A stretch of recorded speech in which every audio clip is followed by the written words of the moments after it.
प्याज किसानों की सबसे बड़ी जो दुर्दशा आज हो रही है, तो इसका प्रमुख जिम्मेदार कौन है? हर आदमी यही चाहता है कि इसका जिम्मेदार कोई मिले, क्योंकि प्याज किसानों की जो दुर्दशा है इसके लिए जिम्मेदार हम किसे ठहरा सकते हैं? पहला पॉइंट है, सरकार को ठहरा सकते हैं, या बेमौसम बारिश को ठहरा सकते हैं, या किसान स्वयं जिम्मेदार है। तो आज हम हमारे तीनों पॉइंट पर ही इसकी चर्चा इस वीडियो में करेंगे। तो यदि किसान मित्रों आप मेरे चैनल पर पहली बार आए हैं, तो आप मेरे चैनल को सब्सक्राइब करें, लाइक करें और अपना मोटिवेशनल लाइक ज़रूर करें, ताकि और अपने जो भी कमेंट्स हैं कमेंट्स बॉक्स में अवश्य करें, ताकि मुझे मालूम पड़े कि किसान भाई किस तरह के वीडियो ज़्यादा देखना पसंद करते हैं। किसान भाइयों को आने वाले समय में क्या होने वाला है, प्याज के विषय की क्या जानकारियां हैं, यह देने के लिए ही मैंने अपना यूट्यूब चैनल बनाया है। इसलिए कहते हैं कि प्याज किसानों की जो आज दुर्दशा हो रही है, इसका प्रमुख जिम्मेदार कौन है? पहला नंबर पर हम बात करते हैं सरकार की। तो सरकार इसमें कहीं ना कहीं 60 से 70% और 80% भी कहें तो इसकी प्रमुख जिम्मेदार मानी जाएगी, क्योंकि एक तरफ सरकार हम किसान बंधुओं से कहती है, किसानों को प्रोत्साहित करती है कि आप प्याज का उत्पादन बढ़ाइए, आप गेहूं का उत्पादन बढ़ाइए, आप चने का उत्पादन बढ़ाइए, आप धान का उत्पादन बढ़ाइए, चावल का उत्पादन बढ़ाइए, आप तुअर का उत्पादन बढ़ाइए। वहाँ तो किसानों को उत्पादन बढ़ाने की बात बड़े स्तरों पर और बड़े मंचों से की जाती है, लेकिन जब किसान इस चीज के लिए एग्री होता है, अपने खेतों में अच्छी बुआई करता है, अच्छी मेहनत करता है, और मेहनत करने के बाद जब किसान मंडी जाता है, तो उसे सभी चीजों, सभी वस्तुओं का, सभी खाद्यान्न फसलों का, सब्जी वर्गीय फसलों का भाव 0 हो जाता है। 1 रुपए किलो, 2 रुपए किलो, 5 रुपए किलो। तो समझ में ये नहीं आ रहा है कि सरकार आखिर में हम किसानों से चाहती क्या है।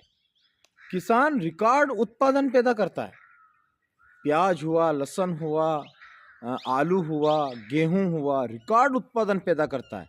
और मंडियों में अभी पिछले दिनों हमने देखा, फरवरी में एंड में गेहूं का भाव बहुत बड़े अच्छे स्तरों पर चल रहा था, 2700, 2800, 3000, 3200। किसानों को ऐसा लग रहा था कि इस बार मंडियों में हम लोगों को अच्छा भाव देखने को मिलेगा।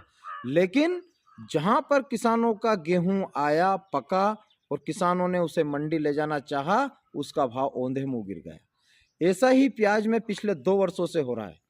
गवर्नमेंट निर्यात नहीं कर रही है, यदि निर्यात कर भी रही है तो उस पर 5 रुपए 10 रुपए उन्होंने टैक्स लगा रखा 1 किलो पर। अभी बांग्लादेश यदि माल जाएगा तो सरकार का उस पर टैक्स है 5 रुपए का, 6 रुपए का।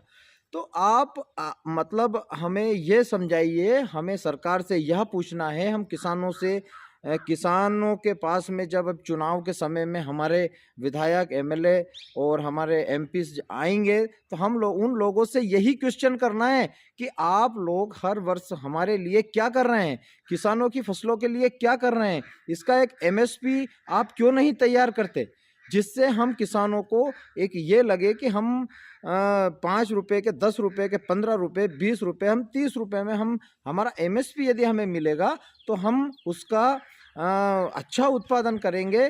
और आप लोग उसकी निर्यात नीति अच्छी बनाइए, ताकि जिससे हम किसानों को भी फायदा हो, हमारी गवर्नमेंट को भी विदेशी मुद्रा अर्जित करने में कुछ सुविधाएं मिले। तो किसान सरकार से क्या चाहता है?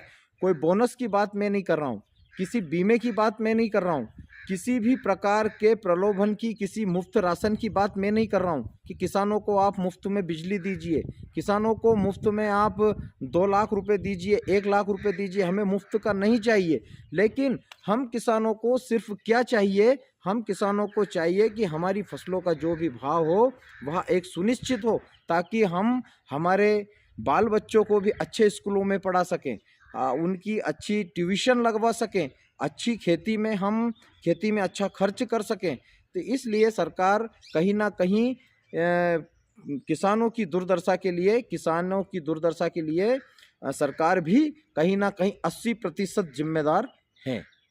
और इसी साल यही देखने में आया है, पिछले साल भी यही हुआ। किसानों का जब प्याज खेत से घर आया और घर से जब मंडी लेके गए तो वही 2 रुपए 5 रुपए किलो बिका। उस वर्ष किसानों ने सोचा चलो इस वर्ष निकल गया, अगले वर्ष हमें अच्छा भाव मिल जाएगा, लेकिन इस वर्ष भी यही देखने को मिला है। तो प्याज जब घर आता है, मंडी जाता है, मंडी में उसका 5 रुपये किलो का भाव मिलता है, और आज 1-1, 2-2 रुपये किलो के बिल मैं आपको अपने वीडियो में दिखाऊंगा। तो किस तरीके से किसानों को सरकार बर्बाद करना चाह रही है। तो इसके लिए हम किसानों को एक बहुत बड़ा आंदोलन खड़ा करना पड़ेगा, हमें एकजुट होना पड़ेगा, तभी जाके कहीं सरकार हमारी कुछ जो मांगे हैं वह शायद पूरी कर सके। क्योंकि सरकारें सिर्फ सत्ता में बैठने के लिए प्रयास कर रही है।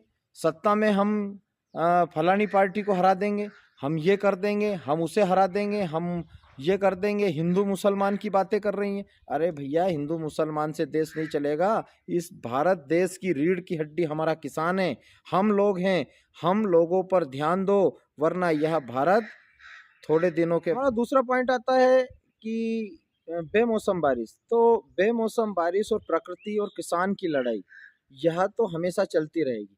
प्रकृति ने जो हमें नुकसान किया है, इसको तो हमें झेलना ही है, लेकिन हमारी जो सरकारें हैं, हमारी गवर्नमेंट है, इनको भी हम किसानों के बारे में सोचना चाहिए। क्योंकि हम बीमा करवाते हैं, हम प्रीमियम देते हैं, उसके बावजूद भी हमें कोई बीमा नहीं मिलता। बीमे की राशि दे दिया तो आपने कोई किसानों के ऊपर एहसान नहीं किया है।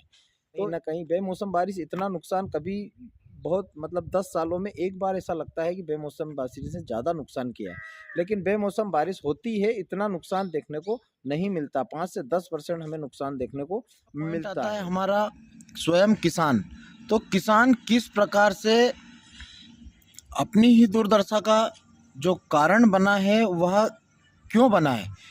क्योंकि किसानों ने इतना रकबा बढ़ा दिया कि प्याज की फसल का एक बार यदि 20 रुपये, 25 रुपये या 30 रुपये भाव मिल गया, तो रकबे में अनाप शनाप बढ़ोतरी किसानों ने कर दी, जिससे कहीं ना कहीं माल मंडियों में ज़्यादा पहुंचने लगा, मांग की अपेक्षा पूर्ति ज़्यादा होने लगी, जिससे कहीं ना कहीं मंडियों में प्याज के भावों में भी गिरावट हमें देखने को मिली है। एक चीज़ यह सामने आई है कि प्याज यदि आपके पास आया तो किसान उसको देख नहीं रहा है। जैसा भी प्याज है आपका, सड़ा है, लो क्वालिटी है, 2 नंबर प्याज है, उसका भी स्टोरेज करने लगा है।